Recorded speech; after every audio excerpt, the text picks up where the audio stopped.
Well, this is a very roundabout way of describing something close to the feeling, but the story goes that everyone was totally convinced their computers would break in the same way as like preppers who predicted or feared the sun switching at the Earth poles or like an EMP from the sun, and that everything electronic or magnetic would be fried or confused unless suspended in a faraway cage by being overwhelmed, passed and pushed beyond physical limits by physical properties, or a simple statement that previously held true but no longer does. Like, I guess to humans gazing speculatively ahead, the leap from 1999 to 2000 felt like a way bigger thing than just a one. Like, because they have no physicality and exist instead as shadows on an interior horizons. Not all ones are the same size or carry with them the same weight.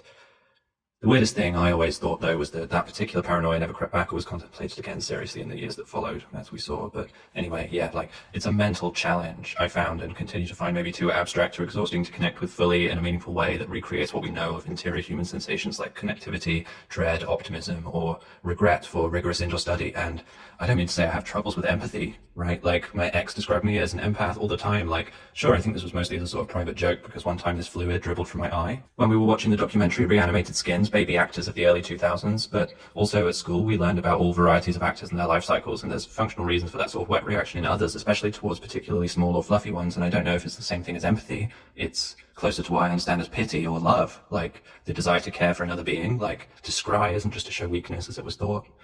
Sometimes when I'm osh-moshing before bed, I try to imagine what it must have been like, the world at that stage, full of all these different actors. Imagine them as they were in all their diversity and in all their spread across the globe, in all different forms of network and vibration, eating, sleeping, drinking, dreaming, and with all different forms of concealment, from fur to scales to glass. It's like being asked to sing along to a song you've never heard before. It's impossible. Frantic alignment. And I'm not usually one for extra work. Like, I'm usually more lazy than I think God intended or would find acceptable. But this mental plane I was bumping into when trying to reach understanding was really crystallizing and seemed unbreakable. Like, as an excuse, I feel psychologically incapable of imagining a world like this. That's just an admittance of failure. But I mean, that would be the biggest failure of all, wouldn't it? Like, beyond just a grade or having to retake the class, like, that would be me admitting something seriously spiritually or even biologically wrong with me in the way I perceive the world throughout time and how I interact with others. Repeating a mistake like that. So I knew I had to do something. So firstly, obviously, hi, hello, and thanks for tuning into my tornado wall of text cloud of grave portent and joining me for an offline presentation recounting this past orbit as seen by me through glass into ecosystems of varying success and strong simulated experiences of emotions, and the findings that followed and reflections on systems of knowing and sustainability. If you too find this project to be a great way of entertaining children during lockdown, or as a way of deepening notions of oneness and internal regulation of gases need to stabilize an atmosphere beyond which shows to have been a popular scientific theory of the time, or at least optimistic experiment, consider leaving a like or comment. Every specimen I'll be discussing can be replicated simply at home, with very few steps or ingredients, to synthesize nature and natural ecosystems within safe environments for the planning of the future and the identification of unspeakable turning points that feel far more than just another snowball movement into tomorrow.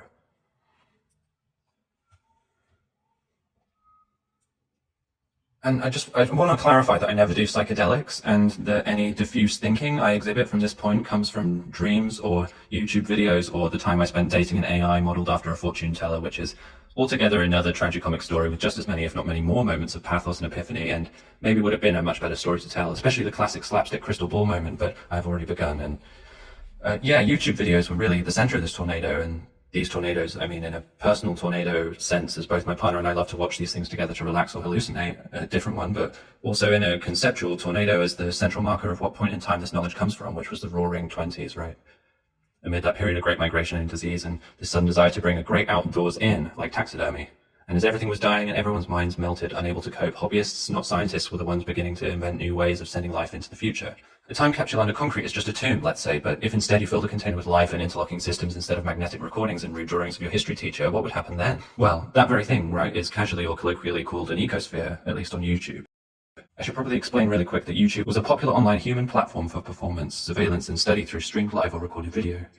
As part of the program, we were given access to certain archived sectors of the site, including but not limited to corporate keynotes and product reveals, historical nature documentaries, daily vlogs from the years 2017 through 2027, children's educational songs, video game let's plays, political or conspiratorial podcasts, and top 5 funniest or most embarrassing karaoke fails, which would all come at you at once in this one flurry to allow for the fastest and most concise processing of information, of course. And one of my cohort even shared a plugin that allowed the videos to be sped up to 4 times their original speed, which really got the field unified. How slow must it have been when experience happened in pendulum time through 4 small holes not in solution and light, right?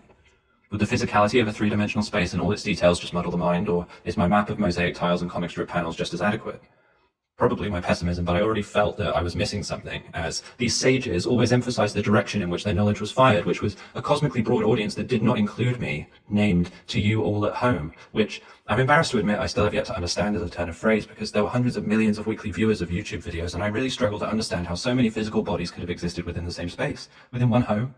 Unless the sages meant home to apply more widely to the Earth, like the whole planet. But if that was what they meant, that'd imply a pretty different way of looking at things to what we assume was going through their heads. And if that was the case, then surely you'd imagine things would have ended up differently. I do. Watching videos at 4 times original speed can cause pretty serious eye strain after a while, which is what happened to me actually this one night. So I am speaking from personal experience when I say I don't recommend it, it was after a really emotional day and more like evening in which my partner left me, and I also fell out with a close family member over a spiritual dispute, and I was in some real dark spirals, thinking about either getting back on the bottle or deliberately walking over to a part of town where I'd be in danger and not putting up a fight. And I think I was also going through a period of struggling to find my place in the world, or like a purpose or higher meaning, or really anything to live for. And I was really just trying to dedicate myself to any cause I could find, any sort of distraction like knowledge or skill. So I was on YouTube scrolling closer to the brink, and then this one video appeared in the queue like an angel, called 12-Year-Old Terrarium, Life Inside a Closed Jar Over a Decade in Isolation. And there it was, spotlit in a vague sort of darkened utility room so that the only light in the space seemed to be emerging from the bottle itself, frilly green and sort of sopping, like a drooping mouth corner, and inside the bottle was what I hoped was the solution to at least some of my problems. Put simply, this terrarium, was a miracle in its time as today. Plants used water, carbon dioxide, and light in a transformative personal process not unlike mindfulness called photosynthesis to create their own oxygen and energy in the form of sugar, which is a food. Animals like isopods and millipedes used the oxygen to breathe, outputting carbon dioxide. Other things somehow disposed of the dead, perhaps dragging them below the surface of the soil. Light magnified by the glass walls evaporated the water, turning it into non-metaphoric cloud, which would float up and condense on the cooler part near the cork, right? Dripping back down and starting the process again. Magic. And what a perfect form for such privileged access for study, right? A clear container. And indeed the one in this video had its own story to tell, it being, to my estimate, an antique bottle once used to carry rum back and forth between New England, Africa, and the West Indies. But God, I was entranced, and indeed so hypnotized by the images, I put my own rum bottle down and moved my face closer to the screen, foolishly not realizing, or rather forgetting, there was a full screen button, and got so close to the reflection of my dribbling eyes and the reflection of the squirming ground bugs in my eyes bounced back and forth so bright and blue into each other and beyond, I began to feel myself actually entering the system. From outside the bottle to actually within the glass and all the way through to the other side, like racking focus, and feeling the drips of water on their run down to the compost, the heat of the light through the glass on my skin, the trundling patterns of tiny legs and the tremors they sent through the patches of moss. The trace sense of violence went, at this time, unnoticed. Now I can't help but wonder how much of this transcendent experience was to do with the technical qualities of the video itself rather than its contents, i.e. the immersive widescreen format and immersive binaural ambient soundtrack, or even the way the underground algae and bacterial colonies appeared like nebulae in teal waves with orange flecks, and the way the monumental segmented alkaline legs of the insects quaked and cracked like ancient beasts. Life at this time seemed to be a very visceral and vital experience, and it also seemed to be always propelling forward or around in a circular fashion that kept always going and going like a wheel. This bottle was an object that represented resilience. Remember, of course, this was all happening at my lowest point ever, and so in my mind, rather than being present in this moment, I was actually more concerned with thoughts that variated on questions like, could I ever feel that way? How can I get to a place where I feel that within myself? Without access to the real thing, as in the exact bottle, or rather the experience I had watching that video of that bottle, could I even get close? How would it feel for me to conduct a similar experience? If I created a similar set of conditions in my own space and tried to construct such an ecosystem by my own hand, could I feel this way again? If I purchased the things needed to be able to do this myself, would I then feel like I understood what life was all about? Like, as in, what it was about both back then and today, and beyond that, I suppose, where my place in it is? Could I get to a point where it felt like I wanted to carry on, like everything inside? So if you, like I did, are thinking this process of constructing vivariums might be an appropriate one for your own epiphanic pilgrimage, the first step is finding a suitable container in which to hold your solution and actors. Rubik's Cubes, for example, were a geometric and mostly hollow plastic toy that existed to serve as algorithmic teaching aids for children, but a plastic tub will work just as fine as a glass jar, as long as the seal is airtight and as long as the walls are transparent in both directions, unlike a one-way mirror. The first one I set up was with a cheap downloadable rig modelled after a pickle jar, which served the purpose pretty nicely as pickle jars need to be airtight in order for the correct preservative processes to perform. Pickling is a broad and silly word that describes different historic processes that preserve the shelf life of food. Shelf life, I believe, is a phrase that aims to describe the average time it takes for something to develop self-destructive tendencies and isolation, habits which are muted if not eliminated by pickling, due to the immersive and therapeutic qualities of brine or vinegar. Submerged vegetables immersed suitably in sanitized solution may then go through anaerobic fermentation, which can cause, among other things, memory loss, wrinkly skin, leaky orifices, squishiness or fading clarity of hue, or even sensory perception. So you can see why this jar was a conceptually appropriate container to begin the project with and carry things forward into an altered future. Over the course of the 10s and 20s, pickling, along with dry preservative processes like curing, grew from an outdated and untrendy practice to one propelled into mainstream popularity. First by doomsday preppers who desperately pickled anything they could find, from fruit like grapes and apples to things like herring or chicken feet, plus of course eggs, and then picked up more widely by hobbyists and community organizations at a rate roughly proportional to the rise of general doomy sentiment in the zeitgeist. Before beginning, I ran a sanitization program on the jar and lid that simulated the effect of an oven at low heat over several hours, which killed any bacteria living on the glass. Each plant and piece of moss picked to be included was similarly placed in quarantine for at least one full rotation, which meant being suspended in a bucket of water and left to soak, and me watching the stowaway bugs struggle out from their homes to tread water and slowly drown, their bodies still on the water's mirror body, surface floating silently like flotsam. It was sunny on that day, remarkably so, and ash from the moors floated into the city slowly on the morning. Reportedly in a way not unlike hibernation as practiced by tardigrades or the more hardcore ascetic monks who would meditate so long that they would undergo mummification while still alive, and whose bodies, especially in arid climates, might be preserved for hundreds of years, skin intact. Moss without water dries out completely and enters a kind of stasis, in which it is both not dead and not alive, but when soaked through can rehydrate and resume normal functioning. So, to me, on that morning, as I watched the floating specimens turning from brown to green, from kindling to hairy kin, it felt as though by my command these ancient furs were resurrecting, and that this ancient life was flowing back into the world through some kind of portal, and that this process was somehow irreversible and immaculate, and we'd all be better off for it, and maybe even that these miniature moss islands might change the world. So, beginning with the ground within the jar I set up from bottom to top, a layer of decorative gravel-like objects, a thin circular slice of wire bug mesh, and simulated potting soil, the combination of which creates what the sages called a false bottom, whose purpose it seems is to fool the water into the creation of a mini aquifer in which the water can be held there below ground like as a reservoir or accessed by way of evaporation in contact with heat on the surface of the glass. A process, of course, which could not have happened in the real world, but one that is itself an approximation of something, I presume. Then came the plants, which I decided to keep minimal for my first foray, limited plainly to a small patch of star moss, another of sphagnum moss, one of a moss I still unfortunately have no name for, but I think may have been called generic, and a half-dead sprout of bitter cress, which I put right in the center.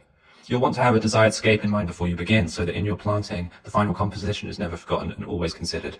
I finished off the setup with a flake of bark on which had been spread a thin crust of lichen the color of dishwater, and a stone upon which had been indented the fossilized frame of an ammonite. Around this time I began to have recurring dreams of a prehistoric place that was at once terribly alien and frighteningly familiar, not quite homely, but close. Every dream is the same dream. In it, I see a silent forest, hundreds of millions of years ago before any kind of animal life. The land is thick with flora, though that is soon to change in the grand scheme of things. Thick moss colonies sprout spore-spewing tendrils that fill the air with stars and hair. Damp leaves overlap, slap, and dribble down cracks in the underbrush. Enormous mushrooms fruit like curtains above the canopy in their thick mycorrhizal weaves, mat together the whole cat's cradle by cotton and decay, for what goes up must come down, and there is no life without death, like the chest I imagine as mine in this dream, rising and falling under covers, and the night wind I imagine through my window, which I imagine I feel on my cheek, in the dream, but not to the extent that it will wake me for how deeply I have slunk into slumber. I long for this. Sometimes, despite, or perhaps even in spite of the chronological inaccuracies, in this dream world there's a crab that comes scuttling out, solution, dripping from pincers and legs. It's a monstrous, wizened and knowing sort of beast, armoured like a bunker, and when I returned, to my surprise, the world in the pickle jar had actually flourished. I mean, not immediately. After the first misting, I think it took a while for things to get going, especially because it seemed a worm had found its way into the soil, which I do admit I hadn't properly quarantined due to laziness, yes, and not just causing trouble for the young plants who look so delicious, but also because it seemed so greedy for the oxygen, which it sucked and did not share until it passed. Indeed, in the first few months, the jar seemed a humid and speckly jar of little progress, a jar of disappointment maybe, and each of the species kept to themselves, but at some point, regrettably unnoticed by me despite what I thought was a rigorous surveillance schedule, things changed, and now the unknown moss has grown tendrils around the inner surface of the jar, which seems eternally moist and softens light so the world inside looks misty and vague and out of reach like a real forest. Some tendrils even grow below the surface of the soil, stretching down so they may drink from the drops that slip between the gravel. The cress too came back big time and continues to dominate. Though it started from one individual stem and lonely leaf, it now bursts and spills forth from the ground. Perpetually explosive, stems together like a fist and leaves reaching forth to feel the wetness of the jar, reclining a little when they get too tired of the heat. And although maybe in the back of my brain I also felt as though because of the murdering slowness of the movement of plants and of course my lack of physical connection to all of that, that maybe this had all happened basically outside of my watch, or at least outside of my mode of existence and methods of perception and understanding, and therefore probably meant little to me in a personal way. I felt that probably this must be a positive sign of progress and a reason to continue with the project, and that, yeah, this pretty much felt good. To address the speed issue, I decided to construct the second vivarium as a primarily aquatic environment. I think in the hope that animal life might appear over time, perhaps from invisible eggs laid in the sand, and maybe these actors would do such cinematic things as swimming, or such narrative things as killing or dying. Or, if not cinematic or narrative, at least these things might happen at a speed in which I could appreciate them.